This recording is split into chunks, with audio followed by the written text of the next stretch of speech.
জঙ্গিবাদী ইউনূস এদের এবং তার উপদেষ্টা আর ওই সমন্বয় এদের হাত থেকে দেশকে মুক্ত করতে হবে। আমাদেরকে মুরগা বানানো হচ্ছে। আমরা ছাত্র নেতাদের উদ্দেশ্যে একটা কথা বলি, দেখেন 3 দিন আগে আপনাদের অবস্থান আর আজকের অবস্থানে একজন আপাতমস্তক মিথ্যাবাদী পলিটিশিয়ানের মধ্যে যে কোয়ালিটি গুলো থাকে কিছুটা কিন্তু চলে আসছে।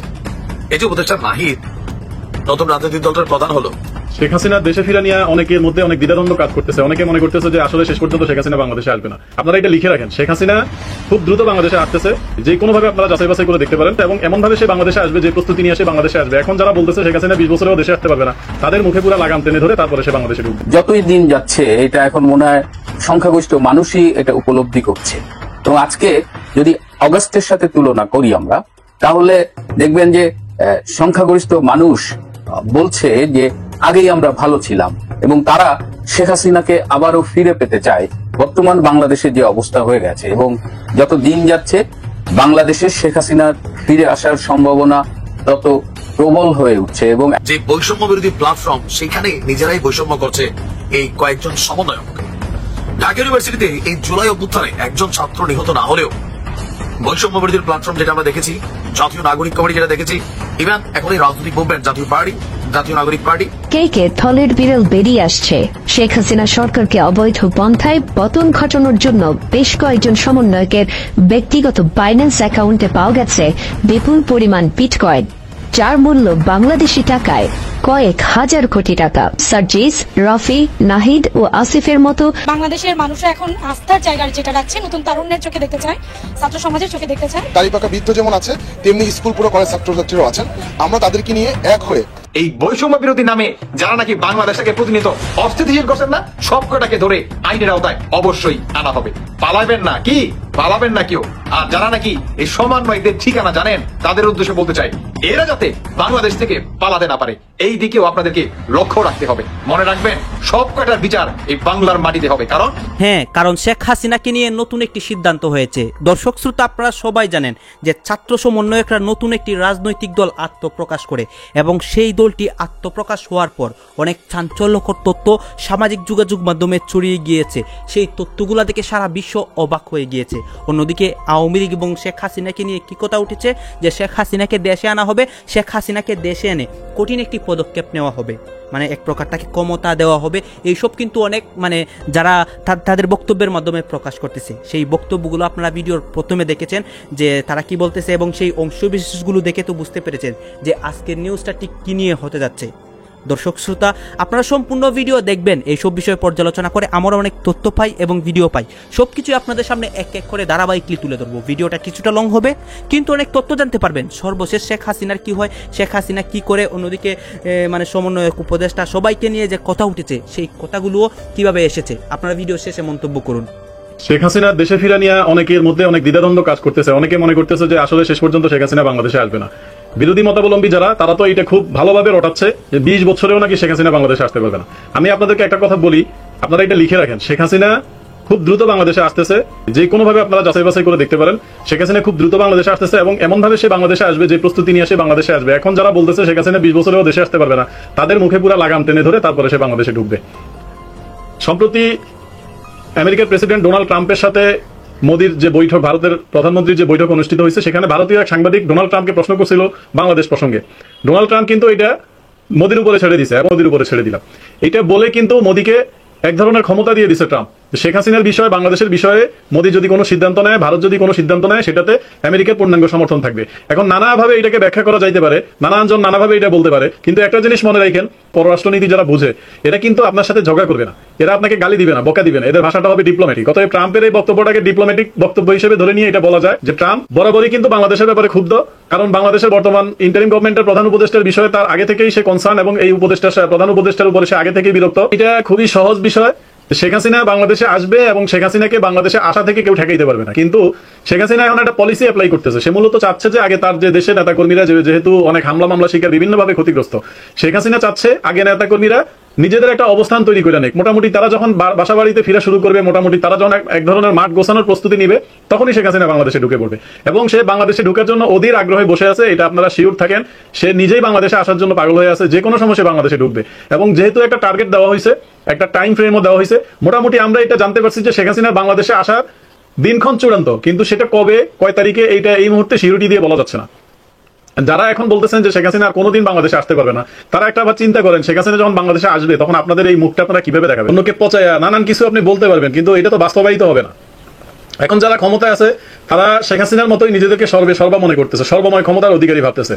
তারা যেই কথাগুলো বলে এই ক্ষমতাটা নিল, তাদের কোনো স্লোগানের মধ্যেই এখন আর তারা নাই, তাদের কোনো বক্তব্যের মধ্যেই এখন আর তারা নাই। তাদের বক্তব্য ছিল সবাই স্বাধীনভাবে রাজনীতি করতে পারবে, সবাই স্বাধীনভাবে তার মত প্রকাশ করতে পারবে, কিন্তু তারা ক্ষমতায় আইসেই কি করলো, একটা নির্দিষ্ট দলকে যতভাবে চাপে ফেলানো যায় এই দলের একেবারে সর্বময় সব কর্মীদেরকে, অপরাধী নিরপরাধী সবাইকেই এক ধরনের মানে মার মুখী অবস্থান তাদের, যে যেখানে পাবে সেখানে ঠেঙ্গাবে, যেখানে পাবে সেখানে মারবে, এরকম একটা পরিস্থিতি। গত পরশুদিন শেখ হাসিনা ফেসবুকে আরেকটা লাইভে নিহত পুলিশ সদস্যদের পরিবারের সাথে যে কথা বলছে, সেখানেও সে খুব জোর দিয়ে বলছে যে আমি অবশ্যই বাংলাদেশে আসবো এবং যারা এই জুলাই আন্দোলন, আগস্ট আন্দোলনে এতগুলো মানুষ হত্যার সাথে জড়িত, আমি তাদের কাউকে ছাড়বো না, তাদের সবার বিচারের ব্যবস্থা করা হবে, যতই দায় মুক্তি দেওয়া হোক তাদের সবার বিচারের ব্যবস্থা করতে হবে। আর শেখ হাসিনা যে কতটা জেদি, শেখ হাসিনা যেটা বলে সেটা করেই ছাড়ে, কোনো বাধা যে সে মানে না, এটা যুদ্ধাপরাধের বিচার থেকে আপনারা দেখতে পাচ্ছেন। যুদ্ধাপরাধের বিচার যখন শেখ হাসিনা করতে গেছে তার উপর নানামুখী চাপ আসছে, কিন্তু এই যে আজকে যে শেখ হাসিনার পতন, শেখ হাসিনা যে আজকে দেশ থেকে তাড়ানো যত কিছু হয়েছে, এগুলোর মূল ভিত্তি কিন্তু ছিল এই যুদ্ধাপরাধের বিচার সহ নানা আনুষঙ্গিক আর অন্যান্য বিষয়। প্রায় ৯৮,০০০ বেশি মানুষ অংশগ্রহণ করেছে এবং এখানে চারটি এখানে অপশন ছিল। প্রথম অপশন হচ্ছে ছাত্র জনতার নতুন দল, যেটি আগামীকাল ২৮ নভেম্বর যেটি ঘোষণা হতে যাচ্ছে। দ্বিতীয় অপশন জামাত ইসলাম, তৃতীয় অপশন বিএনপি, চতুর্থ অপশন আওয়ামী লীগ। এবং ৯৮,০০০ মানুষের মধ্যে মাত্র ৬% মানুষ মনে করে আগামী জাতীয় সংসদ নির্বাচনে তারা ছাত্র জনতা নতুন দলকে ভোট দেবে। তার চেয়ে একটু বেশি ৭% মানুষ মনে করে তারা জামাত ইসলামকে ভোট দেবে। মাত্র ৫% মানুষ মনে করে তারা বিএনপিকে ভোট দেবে, মাত্র ৫%। এবং আশ্চর্যজনকভাবে ৮১% মানুষ আওয়ামী লীগকে ভোট দিতে চান। ছাত্রদের নতুন দল শুক্রবার আত্মপ্রকাশ করতে যাচ্ছে, যেটি তার চূড়ান্ত নামটি অবশেষে জানা গেছে এনসিপি, ন্যাশনাল সিটিজেন পার্টি, জাতীয় নাগরিক পার্টি, অর্থাৎ জাতীয় নাগরিক কমিটি থেকে জাতীয় নাগরিক পার্টি। নাগরিক শব্দটা কিন্তু রয়ে গেছে এবং সেখান থেকেই গুঞ্জনটি আরো তীব্রতর হচ্ছে। প্রশ্নটি যেটি গুরুতর আকারে উঠেছে, তাহলে কি 1/11-এর সময় জন্ম নেওয়া ডক্টর মোহাম্মদ ইউনূসের যে দলটি ছিল নাগরিক শক্তি, সেটারই আপডেটেড কোনো ভার্সন কিনা? এবং একই সঙ্গে প্রশ্ন উঠেছে যে কারা এই নতুন দলের শুক্রবার আত্মপ্রকাশ মঞ্চে উঠতে যাচ্ছেন, কারা যোগ দিতে যাচ্ছেন, সে বিষয়ে কথা বলবো। তার আগে নাগরিক শক্তির আপডেটেড ভার্সন নাগরিক পার্টি কিনা, আমি শুধু দুটো বিষয়ের যোগসূত্রটা আপনাদের সামনে তুলে ধরি। এ যাবৎকাল পর্যন্ত মানে 5 আগস্ট বা 8 আগস্টের পর থেকে আমাদের প্রধান উপদেষ্টার যে কটি ইন্টারভিউ করা হয়েছে গণমাধ্যমের পক্ষ থেকে, তার মধ্যে নিঃসন্দেহে নিউ এজের সম্পাদক সিনিয়র সাংবাদিক নুরুল কবিরের যে ইন্টারভিউটি অবশ্যই তাক লাগিয়ে দেওয়ার মতন। সেই ইন্টারভিউর একটি জায়গায় প্রশ্ন ছিল নুরুল কবিরের, আমাদের তারিখটা আগে একটু মনে রাখা দরকার। এই ইন্টারভিউটা প্রকাশ পেয়েছিল 29শে ডিসেম্বর 2024-এর। তো সেখানে প্রশ্ন ছিল যে দলটি গঠন করা হয়েছিল 1/11-এর সময় নাগরিক শক্তি, সেই নাগরিক শক্তির সঙ্গে ছাত্রদের নাগরিক কমিটির চিন্তার বা ভাবনার কোনো সম্পর্ক আছে কিনা, অর্থাৎ জাতীয় নাগরিক কমিটি করা হয়েছিল ছাত্রদের। ডক্টর মোহাম্মদ ইউনূসের উত্তর ছিল নাগরিক শব্দটা কমন আছে, তাছাড়া আমার সঙ্গে তাদের কোনো আলোচনা হয়নি, তারা শব্দটা কোথায় পেলো আমি জানি না, আমার কাছ থেকে কোনো পরামর্শ নেওয়া হয়নি বা আমার সঙ্গে এই বিষয়ে কোনো আলাপ হয়নি, একেবারেই অ্যাভয়েড করেছিলেন আমাদের প্রধান উপদেষ্টা। কিন্তু 1 মাস পরে এসে দ্য ফিনান্সিয়াল টাইমস, আন্তর্জাতিক গণমাধ্যম লন্ডন ভিত্তিক, সেইখানে আবার যে ইন্টারভিউটি প্রকাশ করা হয়েছিল, তিনি যখন সুইজারল্যান্ডের দাভোসে গিয়েছিলেন একটি অর্থনৈতিক সম্মেলনে যোগ দিতে, সেখানে দ্য ফিনান্সিয়াল এক্সপ্রেস তার ইন্টারভিউ করেছিল, যেটি প্রকাশ হয়েছিল 29শে জানুয়ারি। তো 1 মাস পর সেইখানে তিনি কিছু মন্তব্য করেছিলেন ছাত্রদের নতুন দল সম্পর্কে। সেখানে তিনি কি বলেছিলেন? তিনি বলেছিলেন যে ছাত্ররা বলছে যে তার উদ্দেশ্যে বলছে, কেন আপনি আপনার বা আমাদের নিজস্ব দল গঠন করেন না, আমরা একটা সুযোগ নেব। তারা বলেছে আপনার কোনো সুযোগ নেই, এমনকি সংসদে আপনার একটি আসনও থাকবে না। কেন? কারণ কেউ আপনাকে চেনে না। আমি তাদের বললাম পুরো জাতি তাদেরকে চেনে। ছাত্রদের আবার তিনি বলছেন, মানে তিনি যেভাবে কথাগুলো বলছেন আমি কোট আনকোট তুলে ধরছি, যদি আপনারা এই বিষয়টি জানেন। তারপরও কারণ কেউ আপনাকে চেনে না, আমি তাদের বললাম পুরো জাতি তাদেরকে চেনে, ছাত্রদেরকে চেনে, তারা যা করতে চায় সেই বিষয়ে তাদেরকে একটা সুযোগ দিই, সুতরাং এটি তারা করবে। তার মানে ডক্টর মোহাম্মদ ইউনূস সব ধরনের পরামর্শ দিয়েছেন, উৎসাহ দিয়েছেন, সাহস দিয়েছেন নতুন দল করার ক্ষেত্রে। তো নতুন দল করার ক্ষেত্রে তিনি এই সাহসটা বা এই উৎসাহটা তো ওই জানুয়ারিতে এসে দেননি, যেই সাক্ষাৎকারটি তিনি জানুয়ারিতে দিচ্ছেন 20, 22 বা 25 তারিখের দিকে। তো ডিসেম্বরে সাংবাদিক নুরুল কবির কাছে তিনি একেবারে অস্বীকার করলেন যে কোনো আলোচনা হয়নি। এবং ছাত্রদের এই দল গঠনের বিষয়টি তো 5 আগস্টের রাজনৈতিক পট পরিবর্তনের 1-1.5 সপ্তাহ পর থেকেই আলোচনায় এসেছে। যখনই আলোচনায় এলো তখনই ছাত্র নেতৃত্বের মধ্যে একটা দ্বন্দ্ব তৈরি হলো। কেউ চাচ্ছিল যে নতুন দল আসুক, কেউ চাইছিলেন যে না, নতুন দলের কোনো প্রয়োজন নেই, তাদের যেটি লক্ষ্য সেটি বাস্তবায়ন হয়ে গেছে, শেখ হাসিনা সরকারের পতন ঘটেছে। তো সেই জায়গা থেকে আরও একটু যদি সমীকরণ দিই, সেটি হচ্ছে এই নতুন দলে আহ্বায়ক কে হচ্ছেন? নাহিদ ইসলাম। মুখ্য সংগঠক বা সদস্য সচিব কে হচ্ছেন? আক্তার হোসেন। মুখ্য সংগঠক 2 জন, সার্জিস আলম এবং হাসান আবদুল্লাহ। উত্তর দক্ষিণাঞ্চল ভাগ করা হয়েছে দেশের। এবং নাসিরউদ্দিন পাটোয়ারি মুখ্য সমন্বয়ক। আচ্ছা, তারা যেই দল থেকে বা যে সংগঠন থেকে এসেছে, আন্দোলনটা তারা একসাথে হলো আন্দোলনে, সেটি কি? ছাত্র শক্তি। যেই ছাত্র শক্তির গঠন হয়েছিল 2023-এর 4 অক্টোবর গণতান্ত্রিক ছাত্র শক্তি নামে যে সংগঠনটি আত্মপ্রকাশ করে, সেটি আবার কোথেকে হয়েছিল? নুরুল হকের যে ছাত্র অধিকার পরিষদ, তাদের ওইখান থেকে বেরিয়ে গণতান্ত্রিক ছাত্র শক্তি নামে তারা নতুন সংগঠনটি খুললো। আমাদের ডেটগুলো খেয়াল রাখা দরকার। 2023-এর 4 অক্টোবর, অর্থাৎ 2024-এর 5 আগস্টের মাত্র 8-9 মাস আগে সম্ভবত হিসাব করলে। এবং এই ছাত্র শক্তির নেতৃত্বে যারা ছিল তারাই কিন্তু বৈষম্য বিরোধী ছাত্র আন্দোলনের নেতৃত্বে এসেছিল এবং সেই দলটি বিলুপ্ত করা হয় 5 আগস্টের পরে, মানে সেই সংগঠনটি 14 সেপ্টেম্বর 2024, অর্থাৎ 1 মাসের মাথায়, প্রায় 1 মাসের মাথায় এই সংগঠনটির বিলুপ্তি করা হয়। এখন এর থেকে আমরা কি বুঝে নিতে পারি? হতে পারে কোনো সম্পর্ক নেই, কিন্তু সূত্র কি বলছে? টিকবে না, ছাত্রদের এই দলটা আসলে টিকবে না। যেভাবে পদত্যাগের হিড়িক পড়েছে, ইভেন যারা পদত্যাগ করছেন তারা দিচ্ছেন চাঞ্চল্যকর তথ্য। সো তারা যাতে সবাই সমন্বয়ক এবং এই বৈষম্য বিরোধী নেতা, আমরা তাদেরকে অবশ্যই বিশ্বাস করি। ক্ষমতাকে কুক্ষিগত করার জন্য একটা ফ্যাসিবাদী মনোভাব তৈরি হয়েছে এই আন্দোলনকে নেতৃত্ব দেওয়া গুটি কয়েকজন ছেলেদের মধ্যে।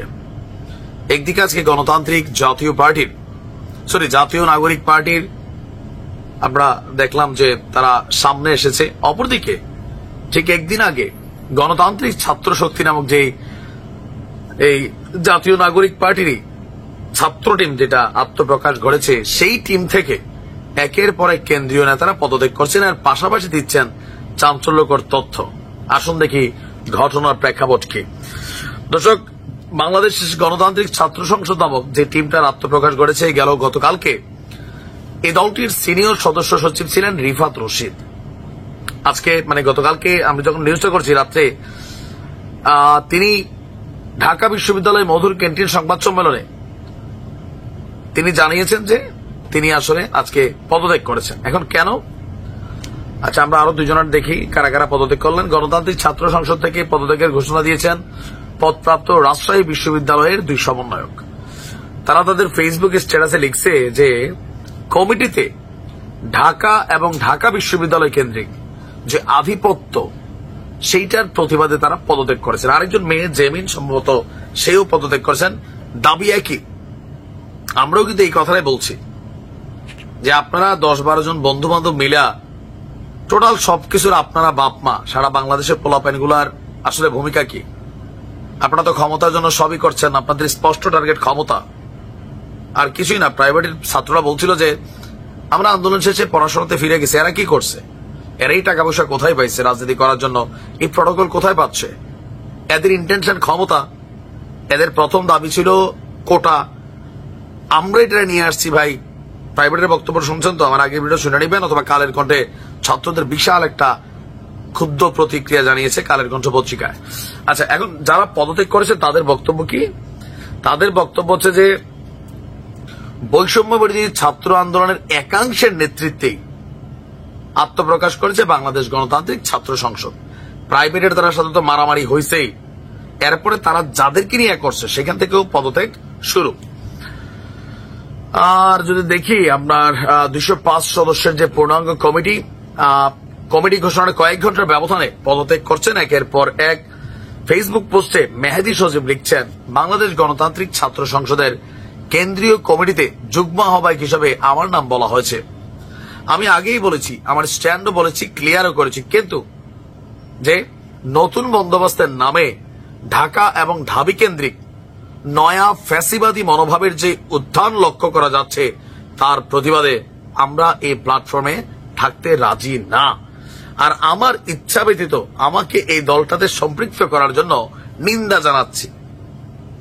রাজশাহী বিশ্ববিদ্যালয়ের শিক্ষার্থীর জন্যই আমি আজ মেহেদী সচিব হিসাবে গড়ে উঠেছি। আমার বার্তা, ঢাকা দাবি কেন্দ্রিক ফ্যাসিবাদী মনোভাব সরাইতে হবে। এই দলের অংশজনরা যতক্ষণ এখান থেকে বের হয়ে আসতে না পারবে, বিকেন্দ্রীকরণের দিকে মনোযোগ না দিবে, ততদিন তাদের সাথে কোন ধরনের রাজনৈতিক বোঝাপড়ায় আমরা যাব না, তাই পদত্যাগ করলাম। পদত্যাগের বিষয়ে সালাউদ্দিন বলছেন, ছাত্রদের নতুন রাজনৈতিক দলটা সার্বজনীন হতে পারত, এটা কিন্তু বাস্তব। কিন্তু তাদের বর্তমান অবস্থার কারণে দলটার মধ্যে শিক্ষার্থীরা বিশ্বাস রাখতে পারছে না, জনগণ না। জুলাই অভ্যুত্থানের সবচেয়ে বড় শক্তি ছিল শিক্ষার্থীরা। সেই শিক্ষার্থীদের পালসের বাইরে গিয়ে রাজনীতি করা সম্ভব নয়। তো এখানে অনেকজন অনেক মন্তব্য করেছেন। এখানে বলছি যে সিন্ডিকেট, আমরা বলি এই দেশে ব্যবসায়ীরা সিন্ডিকেট, অমুকরা সিন্ডিকেট, রাজনীতিবিদরা সিন্ডিকেট। যে লঙ্কায় যায় তার ভিতরে রাবণের মেন্টালিটি চলে আসে। যে জামাতের কাঁধে ভর করে রাজনীতির মেটিকুলাস প্ল্যান হয়েছে, সেই জামাতি এখন খবর নাই। বিএনপির অবস্থা তো আরো কাহিল। ইউনূসের উপর কেউ ভরসা রাখতে পারছে না। ইতিহাসের সুপার হিরো থেকে আবার যেন সুপার ভিলেন না হয় ডক্টর মোহাম্মদ ইউনূস। শেখ হাসিনার যখন যুগ ছিল তখন এক ধরনের সিচুয়েশন ছিল, বাট এখন এটা একটু আলাদা। শুভেচ্ছা নেবেন। আজকে বোধহয় এটা দিনের আলোর মতোই পরিষ্কার যে জুলাই আগস্টে যে তথাকথিত বিপ্লবটি হয়েছিল সেটি আসলে ছিল বাংলাদেশের কিছু মানুষের বিদেশি ষড়যন্ত্র এবং বিদেশি টাকার কাছে নিজেকে বিকিয়ে দিয়ে বাংলাদেশকেই একটা ঝুঁকির মুখে ফেলে দেওয়া। জুলাই আগস্টের ওটা কোনো বিপ্লব ছিল না, ওটা ষড়যন্ত্র ছিল। এবং এটা যতই দিন যাচ্ছে এটা এখন মনে হয় সংখ্যাগরিষ্ঠ মানুষই এটা উপলব্ধি করছে। এবং আজকে যদি অগাস্টের সাথে তুলনা করি আমরা, তাহলে দেখবেন যে সংখ্যাগরিষ্ঠ মানুষ বলছে যে আগেই আমরা ভালো ছিলাম এবং তারা শেখ হাসিনাকে আবারও ফিরে পেতে চায়। বর্তমান বাংলাদেশে যে অবস্থা হয়ে গেছে এবং যত দিন যাচ্ছে বাংলাদেশের শেখ হাসিনার ফিরে আসার সম্ভাবনা তত প্রবল হয়ে উঠছে। এবং এখন দেখবেন যে বাতাসে কান পাতলেই শোনা যায় যে শেখ হাসিনা বাংলাদেশে ফিরছেন এবং কবে ফিরছেন এটা নিয়েই আসলে এখন আলোচনাগুলো আবর্তিত হচ্ছে।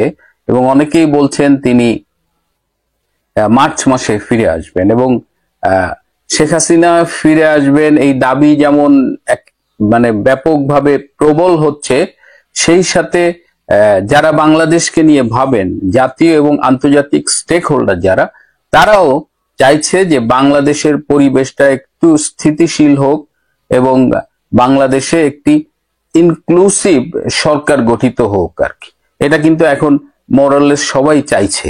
এবং এই অবস্থায় গত 25শে ফেব্রুয়ারি সেনা প্রধান জেনারেল ওয়াকারুজ্জামান যে ভাষণটি দিয়েছেন এবং পরবর্তীতে তিনি রাজশাহীতে গিয়ে সৈন্যবাহিনীর উদ্দেশ্যে আরেকটা ভাষণ দিয়েছেন, এই দুটো ভাষণ যদি আমরা একটু বিশ্লেষণ করি তাহলেও খুব স্পষ্টভাবেই বোঝা যায় যে বাংলাদেশ যেভাবে ধ্বংসের দিকে এগোচ্ছে, যেভাবে জঙ্গি প্রবণ একটা দেশ হয়ে উঠছে, ইসলামী টেরোরিস্টের একটা দেশ হয়ে উঠছে, সেইখানে মানে এই অবস্থায় আসলে চলতে দেওয়া যায় না। এবং সেটা খুব স্পষ্ট একটা ইঙ্গিত দিয়েছেন সেনাপ্রধান, যে ইঙ্গিতটা হলো যে এ চেঞ্জ ইজ ইনএভিটেবল, একটা পরিবর্তন অবশ্যম্ভাবী আর কি।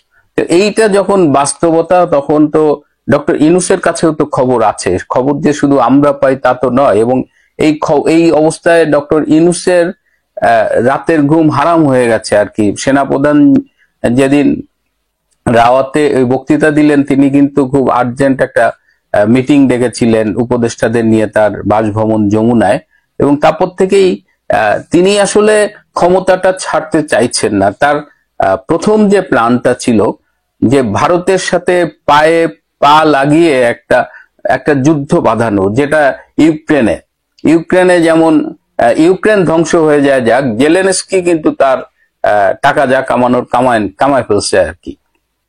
মিলিয়ন মিলিয়ন ডলারের কোনো হিসাব নাই আর কি, সরি বিলিয়ন, মিলিয়ন তো কম হয়ে গেল। হ্যাঁ, এরকম শত সহস্র কোটি টাকা নয়-ছয় করে ফেলছে জেলেনস্কি। তো ডক্টর ইউনূসও চাইছিল যে ভারতের সাথে যদি একটা যুদ্ধ বাঁধানো যায় তাহলে বাংলাদেশের যা হয় হোক, ওনার ক্ষমতাও একদিকে যেমন থাকা হবে, তেমন ওনার মানে উনি এবং ওনার উপদেষ্টা পরিষদ পারিষদ বর্গ সবাই মিলে মানে তখন আর কি যত পারে টাকা লুটপাট করতে পারবে। কিন্তু ভারত এই ইউনূসের এই ফাঁদে পা দেয় নাই। ইউনূস কিন্তু ভারতকে দায়িত্ব নেওয়ার আগেই উত্ত্যক্ত করেছে। ভারতের বিরুদ্ধে ইউনূসের উপদেষ্টারাও কথা বলেছে। আর এক জঙ্গি উপদেষ্টা আছে মাহফুজ, সে তো ভারতের ম্যাপ ট্যাপ সব বদলায় ফেললো আর কি। হ্যাঁ, এরা মনে হয় যে এরা বোধহয় মেয়াদ উত্তীর্ণ গাঁজা খায়, না হলে তো এরকম করার কথা না। যাই হোক, এই ট্র্যাপটা তারা ফেল করছে যে ভারতের সাথে যুদ্ধ বাঁধানো যায়নি, কারণ ভারত ওই ফাঁদে পা দেয়নি। তো এখন ডক্টর ইউনূস যখন নিশ্চিত হয়ে যাচ্ছে যে তাকে চলে যেতে হবে, শেখ হাসিনা আবার ভারত থেকে ফিরে আসছেন এবং অগাস্টে উনি যে অবস্থায় গিয়েছিলেন তার চেয়ে অনেক বিপুল জনপ্রিয়তা নিয়ে তিনি বাংলাদেশে আসলে ফিরে আসছেন। একমাত্র দল আন্দ যেগুলো জামাত, শিবির বা হিজবুত তাহরীর এরকম কিছু বাদে যারা অন্য দল করে, এছাড়া সাধারণ আপামর জনসাধারণ এখন শেখ হাসিনার জন্য রীতিমতো অপেক্ষা করতেছে। তো এইটাকে কিভাবে ঠেকানো যায়, এই জন্য ডক্টর ইউনূস এখন যেটা করছে যে সম্প্রতি তিনি এই আনসারুল বাংলা টিম, তারপরে হিজবুত তাহরীর এরকম যেসব জঙ্গি বাহিনীগুলো আছে এবং এই জঙ্গিগুলো সমন্বয় করছে আবার এই মাহফুজ জঙ্গি। তো এদের সবার সাথে বসে ডক্টর ইউনূস এখন চাচ্ছে যে সারা বাংলাদেশে একটা যত্রতত্র, বিশেষ করে বিভিন্ন জনসমাবেশে, শপিং মলে, রেল স্টেশনে, বাস স্ট্যান্ডে, এরকম যেখানে লোকজনের গ্যাদারিং হয় এরকম জায়গায় ব্যাপক বোমা বিস্ফোরণ ঘটাতে চাচ্ছে। মানে এই ধরনের বোমা বিস্ফোরণ ঘটিয়ে আসলে সারা দেশটাকে এক ধরনের অস্থিতিশীল করে ফেলতে চায় এই জঙ্গিদের কাজে লাগিয়ে। এবং সেই ক্ষেত্রে তখন তিনি বলবে যে দেশের পরিবেশ ভালো নয়, দেশটা এখন অস্থিতিশীল। সুতরাং তিনি তখন একটা মেসেজ পাঠাবেন যে যারা শেখ হাসিনাকে বাংলাদেশে আনতে চায় বা যারা বাংলাদেশে পাঠাতে চায়, হ্যাঁ, তাদের কাছে একটা মেসেজ উনি পাঠাবে যে বাংলাদেশের অবস্থা এখন নিরাপদ না, ভীষণ অস্থিতিশীল, এই অবস্থায় শেখ হাসিনার ফিরে যাওয়া ঠিক হবে না। সো এরকম করে তিনি দেশের মধ্যে একটা ক্যাওস তৈরি করতে যাচ্ছে। এবং এটা কিন্তু আমি যে এই এপিসোড করছি শুধু এইটা না, এর মধ্য দিয়ে আমি বাংলাদেশের সবাইকে এবং specially the foreigners who live in Bangladesh, I am just warning them to avoid public places like stations, shopping malls, because state patronized the Islamic terrorists, they are fully operating in Bangladesh under the guidance of this Dr. Yunus and one of his advisors, Mahfuz. So my request to the foreigners living in Bangladesh, just for few days, a few more days, coming few more days, please stay away from all these risky places, because Yunus has become mad. Yunus পাগল হয়ে গেছে, তিনি ক্ষমতা ছাড়তে চাইছেন না, কিন্তু তাকে ক্ষমতা ছাড়তে যে বলা হয়েছে এটা নিয়ে আমি কাল পরশু হয়তো আবার কথা বলবো। কিন্তু এখন যেটা দেশবাসীর জন্য চিন্তার, যে এখন দেশটাকে অস্থিতিশীল করা হবে। এবং আমি খবরটা পেয়েছি বেসিক্যালি কালকে, মানে বাংলাদেশের কাল মধ্যরাতে, এবং আজকে একটু আগে দেখলাম যে চাঁপাইনবাবগঞ্জে ব্যাপক বোমাবাজি হয়েছে এবং সেগুলো করেছে ওই জঙ্গিরা। সো এই অবস্থায় মানে যেমন এই নদীতে ডুবে যাওয়া মানুষ যেমন খড়কুটো ধরে বাঁচতে চায়, ইউনূস এরকম শেষ মরণ কামড় দিচ্ছে, কিন্তু তার শেষ রক্ষাটা হবে না, তাকে চলে যেতেই হবে। তার বিদায় ঘন্টা বেজে গেছে, অনেকদিন ধরেই বলছি, কিন্তু এবার একদম অনেকটা নিশ্চয়তা। গতকাল সারা দেশ থেকে আসা বিএনপির বিভিন্ন পর্যায়ের প্রতিনিধিদের নিয়ে একটা বর্ধিত সভা হয়েছে দিনব্যাপী। সেখানে বক্তৃতা করেছেন বেগম খালেদা জিয়া, জনাব তারেক রহমান, আরও সবাই টপ লিডার্স সবাই কথা বলেছেন। কিন্তু এই দুজন নীতি নির্ধারকের, সর্বোচ্চ নীতি নির্ধারকের বক্তৃতা, বিশেষ করে জনাব তারেক রহমানের বক্তৃতা থেকে আমরা সরকারের সাথে আগামী দিনে বিএনপির কিছুটা মতপার্থক্য বা সেটা এক ধরনের সংঘাত সৃষ্টি হতে পারে বলে এক ধরনের আভাস পাচ্ছি আমরা। সেটা কেন, কিভাবে, সেটা আমরা জানতে চাইবো, সেটা বুঝতে চাইবো, এভাবে বলবো তাদের বক্তব্য থেকে। জনাব তারেক রহমানের বক্তব্যটাই বেশি গুরুত্বপূর্ণ, কারণ এই মুহূর্তে তিনিই আসলে দলের প্রধান নীতি নির্ধারক। বেগম খালেদা জিয়ার একটা বক্তৃতা, আসলে রেকর্ডেড বক্তৃতা প্রচার করা হয়েছে, আমি মিডিয়ায় যেটা দেখলাম পত্রিকায়। তিনি অসুস্থ এবং যেহেতু চিকিৎসাধীন আছেন তাই তার বক্তৃতাটা কথা ছিল উনি কানেক্টেড থাকবেন, কিন্তু হয়নি। তার বক্তৃতার মধ্যেও কিছু গুরুত্বপূর্ণ কথা আছে, সেটা হলো এখনো চক্রান্ত আছে এবং এই চক্রান্তকে কাটিয়ে ওঠার জন্য সবাইকে ঐক্যবদ্ধ হয়ে কাজ করতে হবে সেটা বলছেন। তারপরে এই জায়গাটা একটু পরিদলীয় নেতাকর্মীদের উদ্দেশ্যে বলেন, দেশ আজ এক সংকটময় সময় অতিক্রম করছে। আপনাদেরও ছাত্রদের সমন্বিত আন্দোলনের ফলে ফ্যাসিস্ট শাসকরা বিদায় নিয়েছে, একটা অন্তর্বর্তী সরকার গঠিত হয়েছে। তাদের কাছে জনগণের প্রত্যাশা, এই জায়গাটা খেয়াল করি, রাষ্ট্র মেরামতের ন্যূনতম সংস্কার দ্রুত সম্পন্ন করে গণতান্ত্রিক ব্যবস্থায় ফিরে যাওয়ার জন্য সকলের কাছে গ্রহণযোগ্য একটি নির্বাচন অনুষ্ঠান করা। সো সংস্কার প্রশ্নেও তিনি বিএনপি দীর্ঘদিন থেকে যে কথাটা বলছে ঠিক সেই জায়গাটাই পুনরুল্লেখ করেছেন, ন্যূনতম সংস্কার করে একটা গণতান্ত্রিক ব্যবস্থায় ফিরে যাওয়া। তিনি একই সাথে সবাইকে সতর্ক করে বলেছেন আমরা এমন কিছু যাতে না করি যাতে আমাদের এই বিজয়টা নষ্ট হয় বা সেটা প্রশ্নের মুখে পড়ে। আমি ধারণা করি তার দলের নেতাকর্মীদের বিভিন্ন জায়গায় শৃঙ্খলা ভঙ্গের বেশ কিছু ঘটনা ঘটেছে, সেটাকে ইন্ডিকেট করেছেন। অ্যাট দ্য সেম টাইম অন্যান্য সকল পক্ষকেও একই আহ্বান তিনি জানিয়েছেন। আর এখানে একটা জিনিস আমাদের একটু মনে রাখতে হবে, সেটা হলো যেটা সবচেয়ে বেশি সিগনিফিক্যান্ট আসলে, সেটা বেগম খালেদা জিয়ার স্পিচের ডিসেন্সি। একটা মানুষ দীর্ঘদিন নিপীড়িত হয়েছেন, অকল্পনীয় রকম বিভৎস রকম নিপীড়নের শিকার হয়েছেন। যে বয়সে তিনি জেলে গেছেন তা জেলে থাকারই কথা ছিল না। একজন নারী যার বয়স অনেক, যিনি অসুস্থ, যিনি দেশের প্রধানমন্ত্রী ছিলেন, তার জামিন পাওয়ার সব রকম রাইট থাকার পরও তিনি জামিন পাননি। এমনকি তার জামিন ঠেকানোর জন্য আপিল বিভাগেও দফায় দফায় সরকার তখন গিয়েছিল, আমাদের মনে আছে। সেই মানুষটা এমনকি জেলে থেকে উনি সঠিক চিকিৎসা পাননি। ওনার নানাবিধ অসুখের মধ্যে লিভারের অত্যন্ত কঠিন একটা অসুখ, ওনার লিভার সিরোসিস আছে, যেটার জন্য এখন তিনি ট্রিটমেন্টে গেছেন। এত পরিমাণ অত্যাচার নিপীড়নের পরও তিনি একটা পাল্টা তোপ দাগেননি আওয়ামী লীগের দিকে। মানে তার ব্যক্তিগত মূল্য, মানে অনেক কিছুই আছে। তার সন্তান, এক সন্তান মারা গেছে, আরেক সন্তানের সাথে তার দীর্ঘদিনের বিচ্ছেদ, সব কিছুর পরও কি অবিশ্বাস্যভাবে, কি মানে এটা অসাধারণ ব্যাপার। মানে বাংলাদেশের রাজনীতির ইতিহাসে বেগম খালেদা জিয়ার এই ব্যাপারগুলো লিখিত থাকবে। প্রত্যেকটা মানুষেরই ভুল থাকে, প্রত্যেকটা মানুষেরই প্রবলেম থাকে, কারণ প্রত্যেকে মানুষ। বেগম খালেদা জিয়ার নেতৃত্ব, তার দেশ চালানোর প্রচুর সমালোচনা আমরা করতে পারবো, বিভিন্ন ক্ষেত্রে করতে পারবো, আমি আপনারা যে কেউ পারি। কিন্তু রাজনীতিতে কতগুলো মাইল ফলক। অনেক আগে একবার বলেছিলাম যে এই মুভমেন্টের যে শেখ হাসিনার বিরুদ্ধে আমাদের লড়াইটা এই পর্যায়ে থাকলো, তার পেছনে শেখ খালেদা জিয়ার বিরাট আত্মত্যাগ আছে। আমি আলাদাভাবে ভিডিও করেছিলাম, যিনি তার জীবনের ঝুঁকি নিয়ে দেশ ছেড়ে যাননি, কোনো রকম কোনো সমঝোতায় শেখ হাসিনার সাথে আসেননি। আর এই বক্তৃতাটা আমি অনেক সবাইকে অনুরোধ করব শোনার জন্য, এবং চিন্তা করুন একটু যে শেখ হাসিনা হলে এখানে কি করতেন। একজন বর্বর মানুষ, একজন বর্বর শেখ হাসিনার এই জায়গায় কি করতেন, জাস্ট কল্পনা করলেই এ দুটো পোলের মধ্যে, দুটো মেরুর মধ্যে দুজনের অবস্থান। আমাদের ভবিষ্যৎ রাজনীতি থেকে প্রত্যেকটা মানুষের যে সৌন্দর্য আছে, যা গ্রহণীয় আছে, সেগুলো আমাদের গ্রহণ করতে হবে। এবং এরকম একটা নজির আজকে, মানে এটা আগে রেকর্ড করা, কিন্তু তিনি স্থাপন করেছেন। তারেক রহমানের বক্তৃতায় আসি। আসলে এটা দিয়ে আমরা বিএনপির সর্বোচ্চ নীতি নির্ধারকের চিন্তাটা বুঝতে পারবো। তিনি এবার মোটামুটি সরকারকে একটু চাপে রাখার সিদ্ধান্ত নিয়েছেন, চাপ দিচ্ছেন এভাবে বলা উচিত হবে।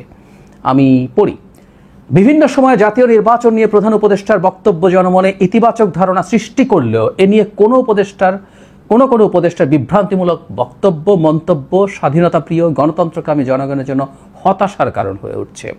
অন্তর্বর্তীকালীন সরকারের প্রতি বিএনপি সহ গণতন্ত্রের পক্ষের সকল রাজনৈতিক দলের নিঃশর্ত সমর্থন থাকলেও সরকার এখনও নিজেদের কর্মপরিকল্পনা অগ্রাধিকার নির্ধারণ করতে পারছে না, খুব ক্লিয়ারলি বলছেন। এবং সত্যিকার অর্থেই কিছু কিছু উপদেষ্টার বক্তব্য আছে যেগুলো বিভ্রান্তিকর, আনডাউটেডলি। তবে একই সাথে তিনি রেকগনাইজ করেছেন এটা আসলে ঠিক। আমাদের প্রধান উপদেষ্টা তার বক্তব্যের ক্ষেত্রে একেবারে কনসিস্টেন্ট আছেন from the very first day.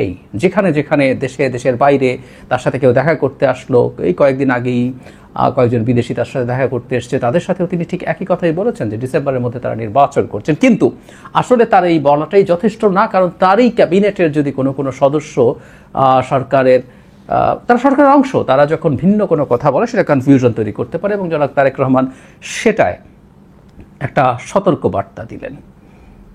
যেটা নিয়ে বলেছি যে মূল চ্যালেঞ্জ যেটা, সেটা নিয়ে একটু পরে আসছি, সেই জায়গায় আসবো। তিনি তারপর যেটা করেছেন যে তার যে প্রতিশ্রুতি আছে সেগুলোর কথা বলেছেন, ক্ষমতায় আসলে তিনি কি করবেন, তার দল কি করবেন সেগুলো করবেন, বিচার করবেন, মানুষকে সব রকম সুযোগ সুবিধা দেবেন।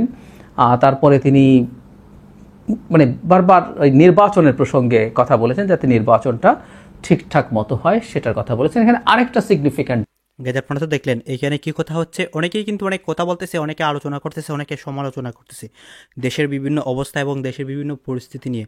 অন্যদিকে শেখ হাসিনাকে নিয়ে অনেক কথা উঠতেছে যে শেখ হাসিনার বক্তব্য, শেখ হাসিনার বিভিন্ন ফোন কল, যে তার কর্মীরা বলে শেখ হাসিনা দেশে আসবে, শেখ হাসিনা দেশে এসে অনেক কিছু করবে। দর্শক শ্রোতা, তারা কিন্তু তাদের বক্তব্যগুলো সামাজিক যোগাযোগ মাধ্যমে ছড়িয়ে যায় এবং এইসব কথা শুনে সাধারণ মানুষ এবং আমরা বিভ্রান্তির মুখে পড়ি। দর্শক শ্রোতা, এগুলা কথায় আপনারা কান দিবেন না, এগুলা নিউজও আপনারা শুনবেন না। অন্যদিকে দেশের বিভিন্ন পরিস্থিতি, ধরেন সমন্বয়করা তারা কিন্তু নতুন একটি দল প্রকাশ করে, যেমন ধরেন সার্জিস, হাসনাত, নাহিদ ভাই, তারা কিন্তু নতুন একটি রাজনৈতিক দল প্রকাশ করে। সেই রাজনৈতিক দলটা কিন্তু তারা ভালোর জন্য করেছে, আমাদের দেশটাকে স্থিতিশীল এবং আমাদের দেশটাকে ধরে রাখার জন্য করেছে। আমাদের দেশের মধ্যে যে বিভিন্ন খারাপ রাজনৈতিক বিষয়বস্তু বা চুরি ডাকাতি অনেক কিছু হয়, সেইগুলো থামাতেই কিন্তু তারা তাদের নতুন একটি দল আত্মপ্রকাশ করে এবং সেই দলটার মাধ্যমে সব কিছু কিন্তু তারা আমাদের দেশ থেকে রুখে দিবে এবং তারা যাতে সঠিক লক্ষ্যে পৌঁছাতে পারে, সেই জন্যই কিন্তু তারা আজকে বড় একটা একটা প্রোগ্রাম করে এবং সেই প্রোগ্রামের মাধ্যমে তারা দলটি আত্মপ্রকাশ করে। গাইস, এই তাদের দল আত্মপ্রকাশ করা নিয়ে আপনাদের মন্তব্য কি? অন্যদিকে এই বিষয়গুলো নিয়ে আপনাদের মন্তব্য কি?